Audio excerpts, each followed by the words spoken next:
जय हिंद दोस्तों। I hope you all are well और आपकी तैयारी अच्छी चल रही होगी। मैं आशीष भंडारी स्वागत करता हूं आप ही के चैनल कृष्णा फाउंडेशन के अंदर। एक बार फिर हम पढ़ रहे थे पॉलिटी, इंडियन कॉन्स्टिट्यूशन को पढ़ेंगे जनरल स्टडीज़ के लिए, फॉर ऑल कॉम्पिटिटिव एग्ज़ाम्स के लिए। ठीक है, अगर चैनल पे नए हो तो चैनल को लाइक कीजिएगा, सब्सक्राइब कीजिएगा और शेयर कीजिएगा जितना हो सके। अगर आपने एनसीईआरटी कोर्सेज़ की वीडियोज़ नहीं देखी है तो एक बार आप जाके ज़रूर देखिए, जो आपके लिए बहुत ही हेल्पफुल रहने वाला है। और आप चाहते हैं कि इस पूरे के पूरे कोर्स को एक्सेस करना, तो उसको भी, उसका प्रोसीजर क्या होगा वो भी आपको मैं समझा दूंगा वीडियो के एंड में। तो सबसे पहले वीडियो स्टार्ट करने से पहले एक बार सिलेबस देख लेते हैं कि पूरे के पूरे कोर्स का क्या सिलेबस होने वाला है। हम पढ़ेंगे इंट्रोडक्शन, परिचय, व्हाट इज़ कॉन्स्टिट्यूशन, संविधान क्या है, फंक्शन ऑफ द कॉन्स्टिट्यूशन पढ़ने वाले हैं, संविधान के निकाय, व्हाट इज़ कॉन्स्टिट्यूशनलिज्म, संविधानवाद क्या है उसको हम समझेंगे। कॉन्स्टिट्यूशनलिज्म इन इंडिया, भारत में संविधानवाद को समझेंगे कि संविधानवाद होता क्या है, कॉन्स्टिट्यूशनलिज्म होता क्या है और भारत में इसमें क्या, इसका क्या महत्व है। Salient feature of the Indian constitution, भारतीय संविधान की प्रमुख विशेषताएं कि भारतीय संविधान की क्या क्या क्या विशेषताएं हैं। Well written and most detailed constitution, जब हम पढ़ते हैं कि भारतीय संविधान क्या एक विस्तृत और अच्छी तरीके से लिखा गया संविधान है। Coordination of flexibility and inflexibility, नम्यता और अनम्यता का के बीच समन्वय, मतलब कि आप इसके अंदर अंदर अनावश्यक, मतलब कि ऐसे अमेंडमेंट नहीं कर सकते हो संविधान के अंदर जो ज़रूरी ना हो। एक बेसिक स्ट्रक्चर जो आता है आपको पता होगा उसके बारे में, अगर उस पर बात आती है तो वो जो संविधान संशोधन को निरस्त कर दिया जाता है सुप्रीम कोर्ट के द्वारा। ये पता ही होगा, नहीं पता तो आगे जाके चर्चा करने वाले हैं हम इसमें। Demographic Republic, parliamentary form of government के बारे में पढ़ेंगे, सरकार का संसदीय स्वरूप, parliamentary parliamentary sovereignty and status of Indian parliament, भारतीय संसद की संसदीय संप्रभुता की स्थिति की, combination of federal and unitary characteristic, संघीय और एकात्मक विशेषताओं को समझेंगे। संघीय संविधान में क्या अंतर होता है, एकात्मक शक्ति जिसमें वो देश वाले जो संविधान होता है उसमें क्या अंतर होता है उसको समझेंगे।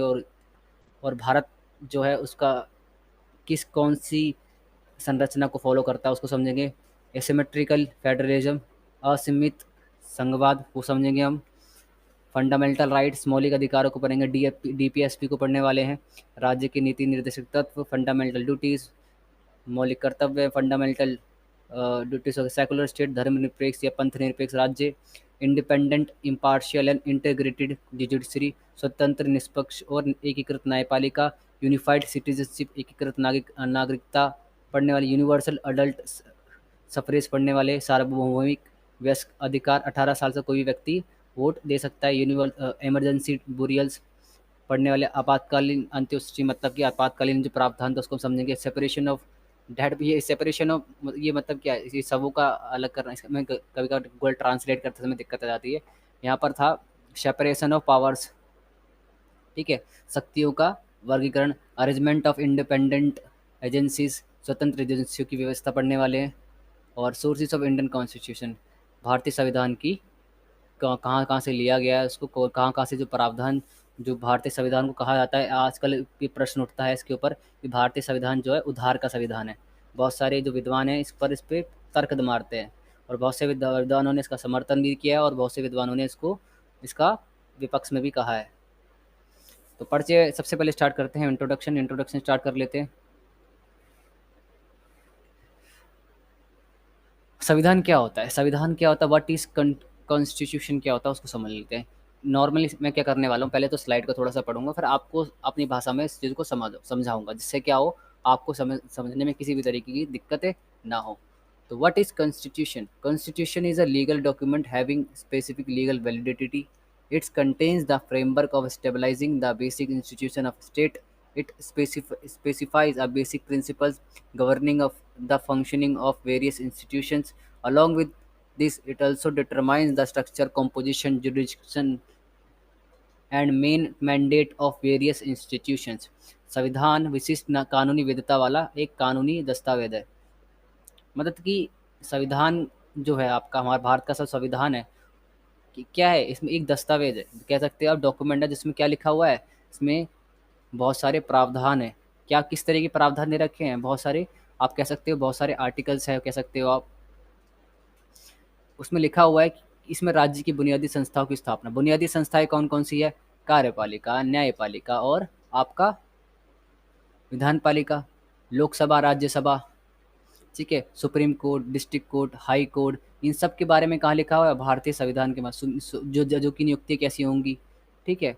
और साथ साथ लोकसभा की कितनी सीटें होंगी, इसका कार्यकाल क्या होगा, कि इनका टेन्योर क्या रहने वाला है, लोकसभा के जो इलेक्टेड मेंबर्स होते हैं उनका, या फिर राज्यसभा के जो इलेक्टेड मेंबर्स होते हैं उनका क्या कार्यकाल रहने वाला है, ठीक है। और भी बहुत सारी जो ऑर्गेनाइजेशंस है उनके बारे में भारतीय संविधान में लिखा हुआ है। ये विभिन्न संस्थाओं के कामकाज को नियंत्रित करने वाले बुनियादी सिद्धांत को निर्दिष्ट करता है।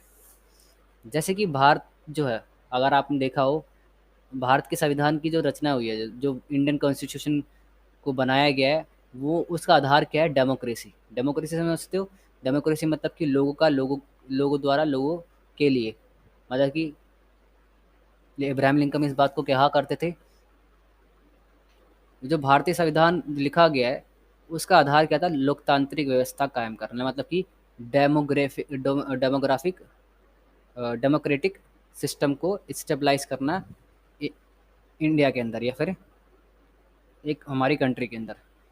डेमोक्रेटिक सिस्टम का मतलब क्या है कि जो हमारे रिप्रेजेंटेटिव होते हैं, या हम कह सकते हैं हमारे जो प्रतिनिधि होते हैं, जो हम जिनको हम चुनकर भेजते हैं, उनको चुनने का हक क्या होता है? हमें होता है। जैसे लोकसभा का चुनाव अब आजकल चल रहा है, तो उसमें जो चुनाव हम करते हैं तो लोकसभा में जाके बैठते हैं वो, और वही व्यक्ति, वही नेता, या फिर उसी में से बहुत सारी जो जो सरकार बनाते हैं, सरकार का अंग होता है, बहुमत वाली पार्टी सरकार बनाती है, और उसी में से मंत्री चुने जाते हैं। उसी में से मंत्रिमंडल का गठन होता है, इसको बोलते हैं कैबिनेट्स, ठीक है। और मिनिस्टर्स को चुना जाता है, और यही मिनिस्टर आगे जाके हमारे लिए फैसले लेते हैं, ठीक है। तो भारतीय संविधान जो है उसका आधार क्या है? डेमोक्रेटिक सिस्टम को स्टेबलाइज करना है और उसको लागू करना, ठीक है। तो यूनिवर्सल, आपको पता, सार्वभौमिक वयस्क मत अधिकार, मतलब कि 18 साल से हर ऊपर का व्यक्ति वोट दे सकता है। तो ऐसे प्रावधान भारतीय संविधान में किए गए हैं, ठीक है। और अगर आपने आगे जाके इन सब के बारे में चर्चा हम करने वाले हैं, ठीक है। इसके साथ ही ये विभिन्न संस्थाओं की संरचना, अधिकार क्षेत्र, मुख्य आदेश को भी निर्धारित करता है। अब मुख्य संस्थाएं कौन सी? संस्थाएं आपकी कार्यपालिका, जिसको बोलते हैं हम क्या? एग्जीक्यूटिव, विधान पालिका लेजिस्लेटिव, और जुडिशरी मतलब कि आपका हो गया न्यायपालिका। कार्यपालिका लेजिस्लेटिव का काम क्या होता है? कानून को बनाना, आम भाषा में अगर बोला जाए तो। कार्यपालिका जिसको बोलते हैं एग्जीक्यूटिव्स, इनका काम क्या होता है?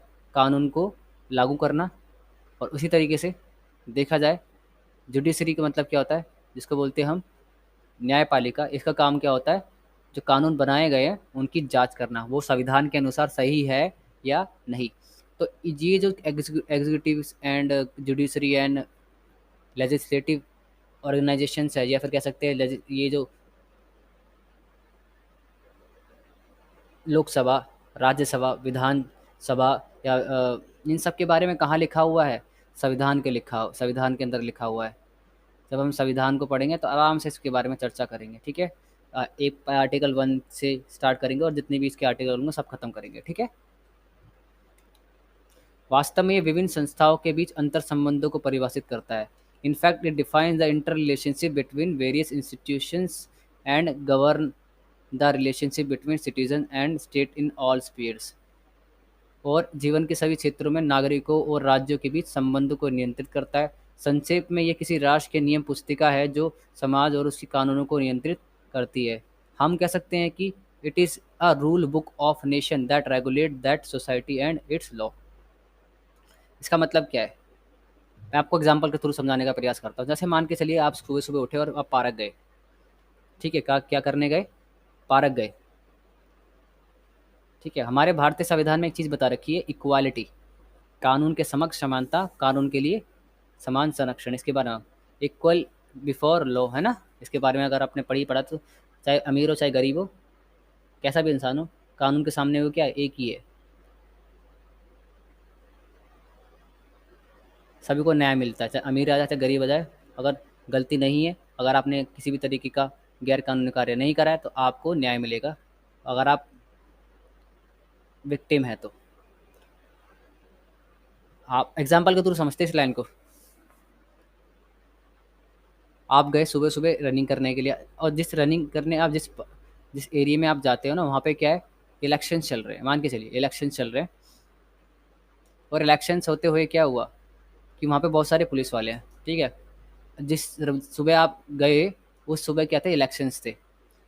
तो हुआ क्या, हुआ ये कि वहाँ पे एक पुलिस वाले ने आपको अंदर जाने से रोक दिया, क्योंकि उनको लगता था अगर आप जाओगे तो शायद उनको लगता था कि आप उनके हिसाब से सही नहीं हो, उनको लग रहा था। लेकिन वहीं पर वो इंसान किसी अन्य व्यक्ति को नहीं रोक रहा था। वो आपके कपड़ों से, वो आपको देखकर, आपका रंग कैसा है या फिर आपके हालात कैसे हैं या फिर आप कपड़े कैसे पहन रखे हैं, चाहे आप आम इंसान की तरह गए हो, लेकिन आपको उसने रोक लिया। और अंदर अन्य कोई व्यक्ति जा रहा था, दूसरा कोई इंसान जा रहा है रनिंग करने के लिए या कुछ काम करने के लिए, उसको वो नहीं रोक रहे हैं। आप इस चीज़ को देख रहे हो, ठीक है। तो आपने बोला सर ये सब जा रहे हैं, लेकिन आप मुझे बताइए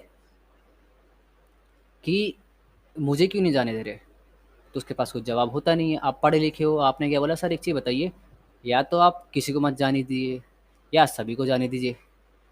तो वो आपके साथ आपको आपको आप उनको उसको लगता है कि आप, जो पुलिस वाला था उसको लगता है कि आप पढ़े लिखे नहीं हो, अनपढ़ हो, तो आपको मार मुर के डरा डुरा के भगा देगा। तो आपने उसने आपको डराने का प्रयास करा, लेकिन आपने जैसे आपने क्या करा, चश्मा पहना अपना, फिर उसके बाद आपको समझाना शुरू कर दिया। एक बताइए, भारतीय संविधान जो है हमारा, ठीक है, उसमें क्या लिखा हुआ है, कानून के समक्ष संरक्षण, कानून के समक्ष समानता। आप भेदभाव कर रहे हैं, ठीक है, या आप मेरे रंग के आधार पर या मुझे देख के क्या भेदभाव कर रहे हैं, या तो सबको जाने दीजिए या किसी को मत जाने दीजिए। हम यही तो मांग कर रहे हैं। तो आपने क्या करा, जो पुलिस थी, पुलिस भी क्या एक तरीके से कार्यपालिका का, एग्जीक्यूटिव का क्या है, एक तरीके से पार्ट है। तो पुलिस वालों को भी क्या है, अगर अपने कर्तव्यों का ढंग से निर्वाह ना करे, तो आप ये बता सकते हो भारतीय संविधान में क्या लिखा हुआ है, इक्वलिटी, समानता। आप सबसे समानता का व्यवहार कीजिए। अगर आप चाहें, हाँ मान सकते हैं कि मशीनरी चुनाव आ रखे हैं, तो आप अपने काम के लिए अगर अड़चन आती है तो आप सबको रोकिए, एक ऐसा नहीं सिर्फ एक विशेष इंसान को रोकिए, वो भी इस आधार पर कि वो अच्छा नहीं दिख रहा है या फिर अगर आपको उसके बारे में कुछ सबूत नहीं है तो। समझ पा रहे हैं इस एग्जाम्पल को? ऐसे आपके आए दिन बहुत सारी चीज़ें होती होगी।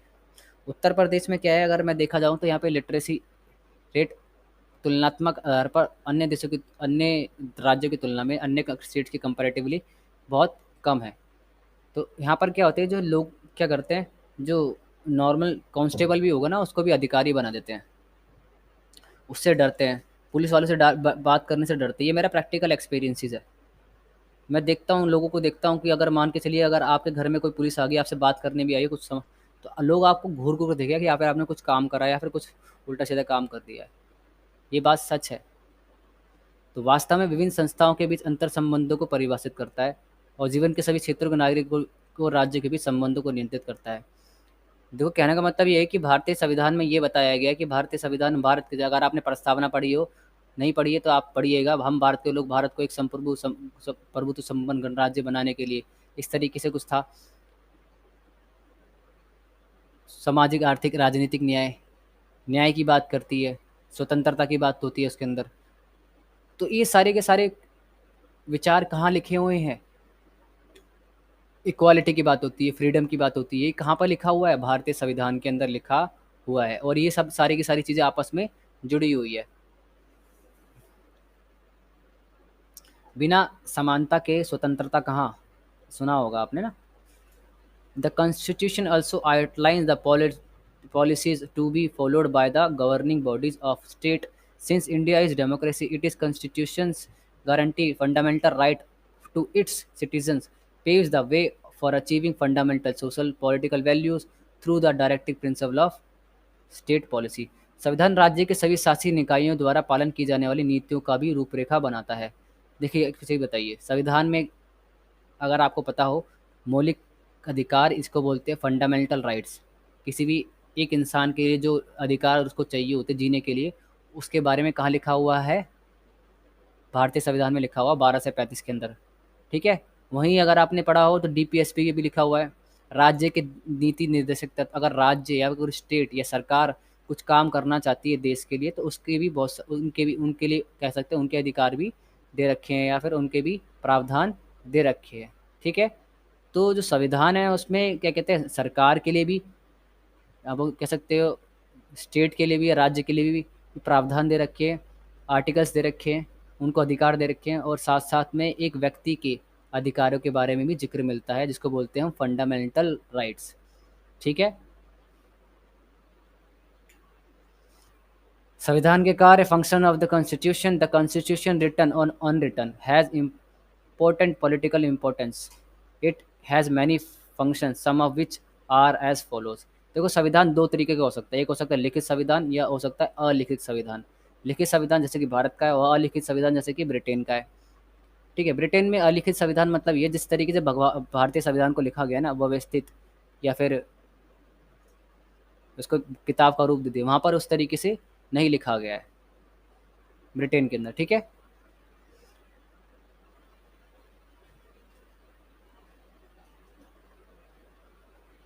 पाठ संविधान लिखित और अलिखित का महत्वपूर्ण राजनीतिक महत्व है। इसके कई कार्य से कुछ इस प्रकार है। Expression of ideology, it reflects the philosophy and ideology of a nation state. विचारधारा की अभिव्यक्ति, ये बहुत इंपॉर्टेंट है। विचारधारा की अभिव्यक्ति, ये क्या इसका मतलब, क्या उसके साथ समझाऊंगा।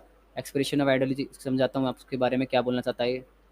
ये एक राष्ट्र राज्य के दर्शन और विचारधारा को दर्शाता है।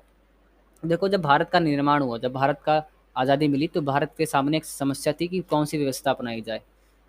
लेकिन भारत आज, जब कौन सी आर्थिक व्यवस्था अपनाई जाए, उसके सामने दो दो ऑप्शंस थे।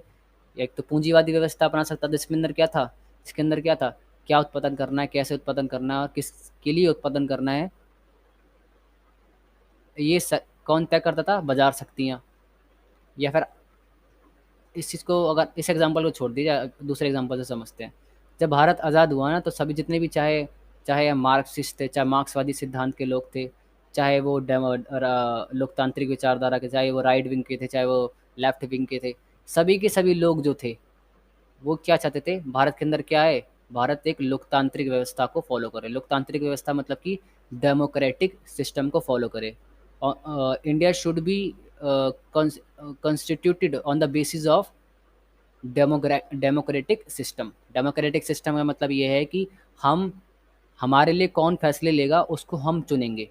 जैसे लोकसभा में बहुत सारे नेता जाते हैं चुन के, और उन्हीं से सरकार बन जाती है, तो मंत्री बन जाते हैं, मंत्रिमंडल का सदस्य बन जाते हैं, कैबिनेट का सदस्य बन जाते हैं, और हमारे लिए फैसले लेते हैं। उनको चुन के कौन भेजता है? हम ही तो चुन के भेजते हैं।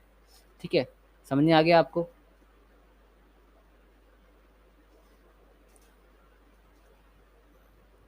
तो डेमोक्रेटिक सिस्टम,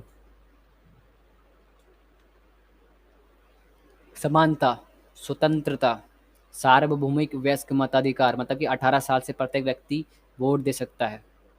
ठीक है। कानून के समक्ष समानता। ठीक है। कानून का समान संरक्षण, और विचार धर्म की स्वतंत्रता, मतलब कि आप कोई भी धर्म मान सकते, कोई भी रिलीजन फॉलो कर सकते हो। ये सब के बारे में कहाँ लिखा हुआ है? संविधान के अंदर लिखा हुआ है। ठीक है। संविधान को जब आप पढ़ते हो, तो सिर्फ उसमें इसको जब आप पढ़ोगे, जब कॉन्स्टिट्यूशन को हम पढ़ेंगे, तो हम ये भी पढ़ेंगे, सिर्फ आर्टिकल नहीं पढ़ेंगे कि क्या किसके बारे में क्या लिखा है, वो नहीं पढ़ेंगे। वो जो लिखा गया उसका आधार क्या था, उसको भी समझेंगे। ठीक है।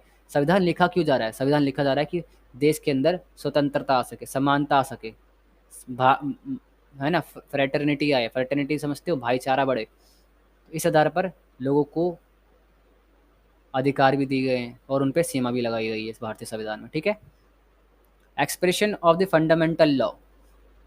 फंडामेंटल लॉ, मौलिक कानून की अभिव्यक्ति। संविधान मौलिक कानूनों को प्रतिबद्ध करता है। इन कानूनों को आमतौर पर संवैधानिक संशोधन नामक प्रक्रिया के माध्यम से संशोधित या बदला जा सकता है। कुछ विशेष कानून भी हैं जो नागरिकों के अधिकारों पर केंद्रित है। उदाहरण के लिए अभिव्यक्ति, धर्म, सभा, प्रेस आदि की स्वतंत्रता से संबंधित अधिकार। The Constitution reflects the fundamental laws. These laws can usually be amended or changed through a process called Constitution amendment. There are also some special laws which focus on rights of citizen.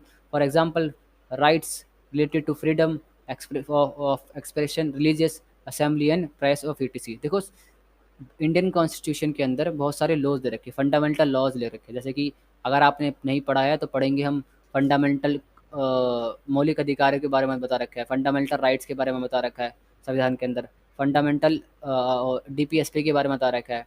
और साथ साथ में अगर आपको पता हो तो fundamental duties, एक नागरिक के क्या करता है, अगर उसको भारत का संविधान नागरिक होने के नाते एज ए सिटीजन उसको कुछ अधिकार मिल रखे हैं, राइट्स मिल रखे हैं, तो उसके कुछ कर्तव्य भी हैं, ये कर्तव्य भी है अपने देश के प्रति।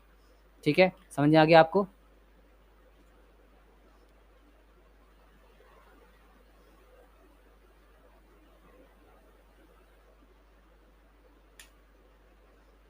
ऑर्गेनाइजेशनल स्ट्रक्चर, संगठनात्मक संरचना। It provides an organisational structure for the government, defines the function of the legislature, executive and judiciary, their interrelationship, restriction and their rights etc. देखो, अगर बात की जाए सरकार, भारत के संविधान के 3 अधिकार, या फिर हम कैसे सरकार के 3 अंग हो सकते हैं, कार्यपालिका, न्यायपालिका और विधानपालिका। कार्यपालिका का काम क्या होता है, जिसको बोलते हैं इंग्लिश में एग्जीक्यूटिव, इसका काम क्या होता है, कानूनों को लागू करना। लेजिस्लेचर का काम क्या होता है, विधान मंडल का काम क्या होता है, इसका काम होता है कानून को बनाना, जैसे कि लोकसभा और राज्यसभा मिलकर क्या बनाती है, कानून बनाती है। फिर राज्यों में क्या होती है, विधानसभा और विधान परिषदें होती हैं, इनका काम क्या होता है, राज्य देश के लिए और राज्यों के लिए, स्टेट्स के लिए कानून बनाना। ठीक है, एग्जीक्यूटिव्स में क्या आती है, आपका एग्जीक्यूटिव में सीएम आता है, और के सेंट्रल लेवल पे देखा जाए तो आपका पीएम आता है, आपका राष्ट्रपति आता है। अगर स्टेट की बात की जाए तो उसके अंदर आपका राज्यपाल आता है और कैबिनेट मिनिस्टर्स आते हैं। और ये तो आपकी होगी non permanent executive. Permanent executive में आपकी होगी आईएएस ऑफिसर्स हो गए, पीसीएस ऑफिसर्स हो गए आपके। ठीक है, साथ साथ पुलिस फोर्स होगी, सारी की सारी क्या एग्जीक्यूटिव है। इनका काम क्या होता है, जो कानून लेजिस्लेटर या विधान पालिका या लोकसभा राज्यसभा बना रही है उनको लागू करना, वो सही तरीके से लागू हो जाए, अगर कोई तोड़ता है तो उनको रोकना। जुडिशरी क्या करता है, ये बताता है कि कानून जो बनाए गए हैं, जो जो कानून बनाए गए हैं या उनका निर्माण किया गया है, उनकी वैधानिकता क्या है।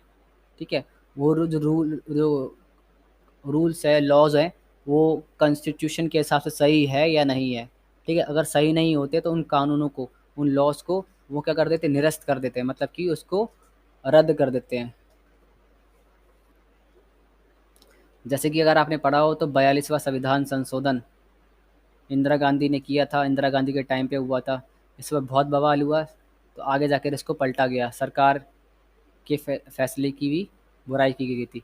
बताऊंगा 42वां संविधान संशोधन क्या था उसके बारे में जब पढ़ेंगे तो। ठीक है, तो भारतीय संविधान में कार्यपालिका, लोकसभा, राज्यसभा, इन सब के बारे में लिखा हुआ है। और क्या कहते हैं, अगर आपके पास सीएम हो गया, पीएम हो गया, राज्यपाल होगा, राष्ट्रपति हो गया, इन सब के बारे में, प्रधानमंत्री के बारे में, इन सब के बारे में लिखा हुआ है। ठीक है, न्यायपालिका प्रधानमंत्री के बारे में। तो प्रधानमंत्री क्या होता है, प्रधानमंत्री कोई, देखो अगर मैं बात करूँ तो प्रधानमंत्री या फिर हम बोलते हैं एक देश के लिए प्रधानमंत्री होता है, और राज्यों में आपका सीएम होता है, चीफ मिनिस्टर, मुख्यमंत्री होता है। देखो प्रधानमंत्री क्या होता है, जिसने भी सरकार बनाते, जो बहुमत जिसको मिलता है, जिसको मेजोरिटी मिली होती है जिस पार्टी को, वही सरकार बनाती है। उस सरकार में जो ये बहुत इंपॉर्टेंट लीडर होता है वही क्या बन जाता है, आपका पीएम बन जाता है या सीएम बन जाता है। ये तो होता है, बस यही होता है। नॉर्मली अगर आप देखा जाए तो सीएम या पीएम नॉर्मली क्या होते हैं, वो इलेक्टेड होते हैं, जिनको हम चुन के भेजते हैं, उनमें से वो चुन, और कौन आगे जाकर चुनती है, पार्टी चुनती है कि कौन सीएम बनने वाला है और कौन पीएम बनेगा। ठीक है, तो विधायिका के बारे में बता रखा है, विधायिका के क्या क्या कार्य होंगे। ठीक है, इन कौन से अनुच्छेद में के बारे में दे रखा है। न्यायपालिका, कार्यपालिका, district court, high court, supreme court. ठीक है, सिविल कोर्ट के बारे में कहाँ बता रखा है आपका, इनके बारे में भारतीय संविधान के अंदर इनके बारे में बता रखा है, और उनकी सीमाएं क्या है, ये क्या कर सकते हैं और क्या नहीं कर सकते हैं। ठीक है, अगर आपको पता हो विधायिका, कार्यपालिका और न्यायपालिका ये क्या है एक दूसरे से, बिल्कुल स्वतंत्र, they are free to each others, मतलब कि ना तो वो इसके काम में टांग अड़ाता है, ना तो वो उसके काम में टांग अड़ाता है, ना ही उसको दूसरा कोई जो है टांग अड़ाता है, समझा होगा। लेकिन आपस में क्या एक दूसरे से जुड़े हुए हैं। विधायिका का काम क्या होता है, जिसको बोलते हैं हम क्या, लेजिस्लेचर, कानून को बनाना। कार्यपालिका का काम क्या होता है, कानून को बनाए गए जो कानूनों को लागू करना, ढंग से उनको अच्छी तरीके पालन किया जाए नागरिकों द्वारा या फिर सिटीजन द्वारा। न्यायपालिका का द्वारा का मतलब क्या होता है, जो कानून बनाए गए वो सही है या नहीं, भारतीय संविधान के अनुसार सही है या नहीं। जैसे कि अगर मैं आपको बताता हूँ एग्जाम्पल के थ्रू, विधान पालिका लोकसभा ने कोई एक ऐसा कानून बनाया, उसके तहत क्या था, अब जो चुनाव होंगे उसमें महिलाएं वोट नहीं दे सकेंगी, मान के चलिए अगर ऐसा कोई प्रावधान करे और वो पास हो जाए और लागू हो जाए, चलो ठीक है। लेकिन क्या फिर एकदम से क्या कौन उठ के आएगी, न्यायपालिका, जिसको बोलते हैं जुडिशरी, सुप्रीम कोर्ट आएगा, बोलेगा जो ये आप कर रहे हैं वो सही नहीं है। क्यों सही नहीं है, भारत जो है, जो इंडिया जो किसको फॉलो करता है, डेमोक्रेटिक सिस्टम को, मतलब कि लोकतांत्रिक प्रणाली को। मतलब कहने का मतलब ये है कि नेता जो होंगे वो चुनकर हमारे यहाँ से ही जाएंगे, ठीक है। तो इसलिए 18 साल से कोई भी इंसान है, चाहे वो महिला है चाहे पुरुष, उसको वोट देने का अधिकार है। अगर उसको वंचित किया जाता है या फिर उसको वोट डालने से रोका जाता है तो इसका मतलब ये है, ये समानता के अधिकार का हनन है, या हम कह सकते हैं समानता का जो भारतीय संविधान में इक्वालिटी दे रखी है कि लिंग, धर्म या किसी भी जाति के आधार पर, अन्य तथ्यों के आधार पर हम क्या नहीं कर सकते, भेदभाव नहीं कर सकते। तो ये भेदभाव नहीं होगा, सभी को वोट डालने का अधिकार है। जो भी व्यक्ति, चाहे दिव्यांग हो, चाहे व्यक्ति कैसा भी हो, अमीर हो गरीब हो, सब वोट चाहे महिला हो चाहे पुरुष हो। तो सुप्रीम कोर्ट आएगा और कानून को रद्द कर देगा, और रद्द करते ही वो उस कानून की कोई वैल्यू नहीं है, वो कहाँ फेंक जाएगा, कूड़े में फेंक जाएगा, ठीक है। समझ आ गया।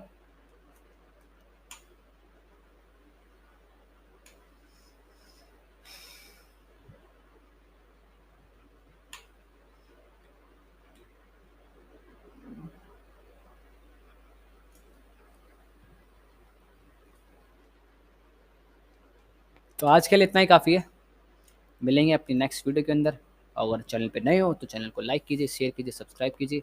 और आपके लिए थोड़ी सी इन्फॉर्मेशन ये है कि अगर आप चाहते हैं इस पूरे के पूरे कोर्स का ज्वाइन करना, जिससे क्या हो आपको किसी भी तरीके की दिक्कत ना हो, आपको जब कोर्स ज्वाइन करते हैं तो आपको क्या क्या फैसिलिटीज़ मिलती है वो देख लेते हैं। पीडीएफ प्लस में नोट्स मिलते हैं आपको, ठीक है, पीडीएफ मिलेंगे, नोट्स मिलेंगे, और एंड में जब कोर्स खत्म हो जाएगा तो आपको बुक भी प्रोवाइड करा दी जाती है। कॉम्प्रीहेंसिव प्रिपरेशन, मतलब कि हमसे पढ़ने के बाद आपको कहीं से कुछ भी तैयारी करने की जरूरत नहीं है। माइंड मैप, रिवीजन के लिए माइंड मैप कराया जाता है 24/7/30। जब भी आप अगर इस पैटर्न को फॉलो करते हैं, अगर आपने कुछ भी पढ़ा उसको 24 घंटे अंदर रिवीजन कर लो, फिर 7वें दिन रिवीजन कर लो, और 30वें दिन रिवीजन कर लो। इससे क्या होता है, आपको रिवीजन करने में दिक्कत ना हो। तो माइंड मैप के थ्रू हम क्या कोशिश क्या करते हैं, आपकी रिवीजन आसान हो जाए। रिकॉर्डेड लेक्चर्स, मतलब कि सारे के सारे जो भी लेक्चर्स होंगे, आपको रिकॉर्डेड लेक्चर्स होंगे, आप कहीं भी बैठकर आराम से सुन सकते हो। पर्सनल गाइडेंस, पर्सनल गाइडेंस क्या है, पर्सनल गाइडेंस के साथ मतलब कि ग्रुप, बताऊंगा मैं उसके आगे इसको उसको आगे। तो आपको करना क्या होगा, अगर आप चाहते हो कोर्स को ज्वाइन करना, तो सामने आपको क्यूआर कोड दिख रहा है या आपको नंबर दिख रहा है 9278032677। इसके थ्रू पेटीएम आप फ़ोन पे कर सकते हैं, गूगल पे कर सकते हैं, या फिर क्यूआर कोड स्कैन करके भी आप पेमेंट कर सकते हैं। 999 रुपये की आपको पेमेंट करनी है, 999 रुपीज़ की पेमेंट करनी है। और जैसे ही आप पेमेंट करते हैं, आपको क्या करना है, एक ग्रुप, आपको इसी नंबर पे 9278032677 पे क्यूआर कोड भेजना है। जैसे ही आप क्यूआर कोड भेजते हैं तो आपको एक ग्रुप में ऐड कर दिया जाता है, और ग्रुप में ऐड होने के बाद आपको ये सारी फैसिलिटीज़ प्रोवाइड होना होना शुरू हो जाती है। और जो आपको पेमेंट करनी है, सिर्फ वन टाइम पेमेंट है, सिर्फ एक बार पेमेंट करनी है, उसके बाद किसी भी तरह की पेमेंट करने की ज़रूरत नहीं है। ये मेरी एजुकेशनल क्वालिफिकेशन, ग्रेजुएशन कर रखा दिल्ली यूनिवर्सिटी से, मास्टर्स फॉलो कर रहा हूँ अलीगढ़ मुस्लिम यूनिवर्सिटी से, ठीक है। 5 ईयर एक्सपीरियंसेस है मुझे टीचिंग लाइन का। और एक नोबल कॉज भी है कि जैसे जो भी आप पेमेंट करते हैं उसका 5% जाता है हमारे एनिमल वेलफेयर के लिए। बहुत सारी संस्थाएं होगी या बहुत सारी ऑर्गेनाइजेशंस होती है जो जानवरों के लिए, पशुओं के लिए काम करती है, उनके उत्थान के लिए। जो बहुत सारे पशु सड़कों पर छोड़ दिए जाते हैं या कुचल दिए जाते हैं, उनके हाथ पैर टूट दिए जाते हैं, तो उनकी बहुत सारी संस्थाएं हैं। समाज में भी ऐसे संस्थाएं, ऐसे लोग हैं जो उनके लिए भला करती हैं। तो आप 5% जाता है आपका फ़ीस का उन्हीं संस्थाओं को और उन्हीं लोगों के पास जो अपना काम जो वो कर रहे हैं वो सही से कर पाए। इस तरीके से आप एक उनके नेक काम के अंदर हाथ बटा पाते हैं। तो आज के लिए इतना ही काफ़ी है। मिलेंगे अपनी नेक्स्ट वीडियो के अंदर। अगर चैनल पे नए हो तो चैनल को लाइक कीजिए, शेयर कीजिए, सब्सक्राइब कीजिए और मिलेंगे अपनी नेक्स्ट वीडियो के अंदर। जय हिंद, जय भारत। धन्यवाद।